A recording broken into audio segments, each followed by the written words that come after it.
Hello, everyone. Welcome back to Thrive Yoga Fit Transformational Coaching. This is Erin. So, I am continuing my series on the 1, 2, 3 process that was developed by Amanda Curtin, and I hope that you're enjoying this series. So, I am inspired by this method because it's something that I've used in my relationship. It's something that me and my partner Matt have been exploring, and it's really working out well for us. Per usual for me, I've taken this tool, this method, and I've been using it with clients. And I've also, again, sort of these tools, and I can tell when there's a tool that has really been developed well with a lot of mindfulness from a person who is connected to source. And it's been a little bit since I've found a tool like this, so I'm like super excited and glittery about it. Um, but they speak to one another, and so the beautiful thing is you can take these tools and you can make them your own and add elements. And so today's podcast, I want to talk about how you can use this process within the framework of your own body just for yourself. So even if you don't have a person to discuss this with, which is part of the steps, is to sort of unpack it with a partner, that you can recruit yourself to be able to do it. How empowering is that? Yay! So, and I've used this with some clients, and it's been quite successful and eye opening. So, if you haven't listened to the other podcasts in the series, I would recommend listening to the part one, part two, and this is essentially part three, so that you can get a better idea of this framework. The podcasts aren't that long, they're like 10 to 15 minutes, and then circle back to here. So, and then when you come back here, I'll be waiting. Again, if you want to look up Amanda Curtin, I know she's on YouTube. Think she might be on Facebook and social medias. She's a little bit older, but very beautiful and wonderful, and has shared this method, and I'm sure a lot of other gems I have yet to discover by her. So using this on yourself, you know, you would have to have done a little bit of prep work. Like, so let's say if you have no idea of your childhood trauma and you haven't started unpacking it, this might be a little advanced for you. I mean, you can give it a shot, but having some idea of some, you know, things that have happened from childhood where you have an emotional charge. And that's going to be your quote unquote bump that Amanda talks about. So the bump would be being triggered. Now, my last podcast, I talked about the 6 different red flags of being triggered. So it's hyperarousal, hypoarousal, polarization, and you can just do that with your own thinking. Victimhood, 180. So if you're thinking of someone and you love them, but in your mind all of a sudden you're like, they're a jerk and I hate them and they're the worst person in the world. Chances are you might be triggered and you might be projecting onto them this something that happened from your childhood because you feel unsafe or you feel attacked or all these things. And then the last one is coping mechanisms. So, one of the original names of this podcast was Thriving After Addiction. It's the name of my first book, and there's a reason for that. So almost everybody has some kind of addiction. And if you're like, no, I don't, then put down your phone for 2 days and call me back.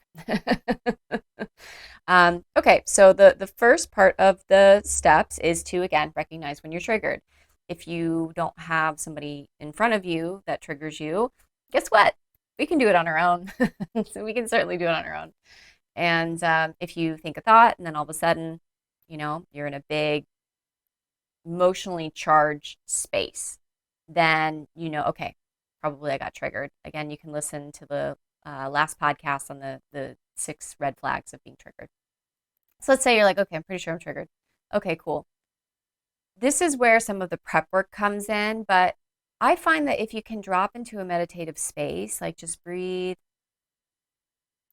come into contact with the sensations in your body, rub hands, rub body, blink every 5 seconds, and hold the blink for 5, 4, 3, 2, 1, open 5, 4, 3, 2, 1. I blinked in between that. But If you can do that, maybe think of breathing in and out through your left nostril. All of these methods will help to drop you into a parasympathetic state. And when you start noticing the subtle energies that you have within your body, you gain access to your subconscious. They talk about this in the Vipassana meditation method. And this is something that I kind of already knew just because of my own work and intuitiveness. But I will say it's validating to, hear, from very traditional lineages, spiritual leaders talk about how, yeah, this is access to your subconscious. I'm like, I knew it. Beyond the pranamaya kosha, which is the energy body, into the vijnanamaya kosha, which is the belief systems that we carry around, which is kind of layered in. So let's say that connected a, sort of trigger that you had. Let's say that you were, I don't know, like watching a sitcom and the man said to the woman, gosh, you're so stupid. All of a sudden you're like, that asshole, like what's going on? Like something kind of rose up in you. And okay, pause. That was a big reaction to a sitcom. This is a comedy. And you breathe and, kind of go inward and like, why does that bother me? Why? It's just, he was telling a joke. Why does that bother me? Oh, because my uncle used to, call me stupid sometimes. And connecting what happened in your childhood with a trigger in real time can really just open it up for you so that you can gain access to the emotions that are kind of still living inside of you that are unprocessed. Like when you have a heavy meal, and let's say like Thanksgiving's right around the corner. My second favorite holiday, turkey, pumpkin pie, and all this. Um, but when you have a big meal, and let's say you're unable to digest it, what happens according to Ayurveda or any sort of physiological evidence you can find is that your body doesn't fully digest it, and it becomes what's called amma. There's aspects of it that become toxic, and so then we store it as fat, like it kind of lines the intestines, and we find ourselves like feeling sluggish, and it's just sort of like this toxic substance that kind of cakes onto us because it was too much too soon, like at one time. And our emotions can be that way, and it's certainly a bit less jolly than eating a pumpkin pie, but it's kind of like the same effect. So this toxin inside of us, but when we can draw compassionate awareness to these quote unquote toxins that are stuck inside of us, this stuck energy essentially. And with the power of your own awareness, it's like almost giving your body the cofactors to be able to now assimilate what's going on. You don't have to go back fully into the memory, you can, but even just like knowing it exists and knowing that, oh, that feeling that I had from something triggered outside is like a replica of the feeling that I have stuck inside of me.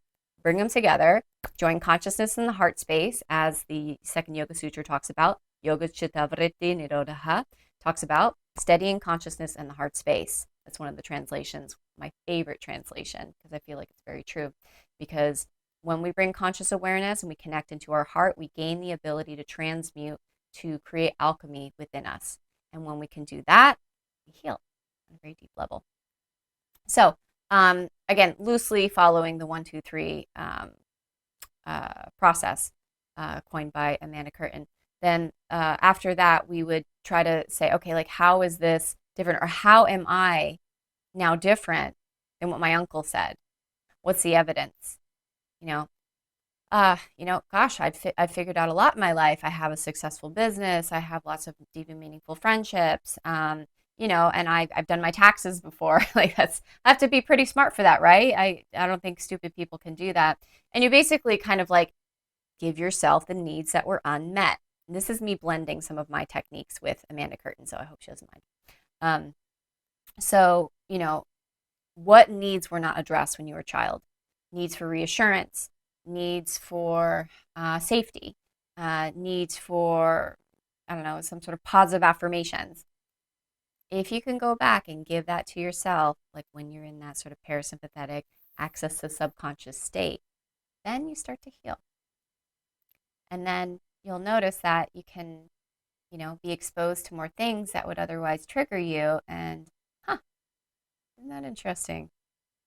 I don't feel as out of control with my emotions.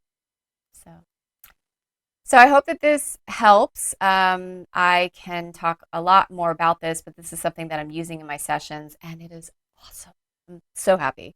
It's like my toolbox has expanded. I literally just taught a coach course, and I'm thinking of teaching a master coach course, which you either have to have been through my coaching course or you have to do a sort of like quick version of it that I can set up, or you have to have worked with me for an extensive period of time to gain access to the Master Coach program, which I plan to do 2025. It's a very busy year for me.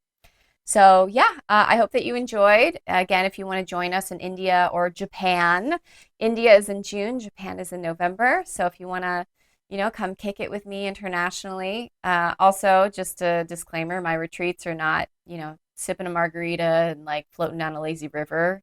It's the opposite of that. A lot of times there's a lot of adventure, there's a lot of processing. So, if you are looking for that in a retreat, just go elsewhere because that's like you're gonna do some inner work in my retreats because that's what brings me satisfaction. That's what I'm good at. That's what I love. We have a good time. Trust me, we have fun. We do lots of activities. It's not all serious, but like I want transformation. I want transformation in my retreats for my people. And that's why people sign up with me for the things. And a lot of times when people come to one thing of mine, like a certification or training, they sign up for all of them because they're like, whoa, my life has shifted and I want more. And I got plenty. So, so thank you so much for joining. I hope you have a wonderful, blessed day, and I'll talk to you next time. Namaste.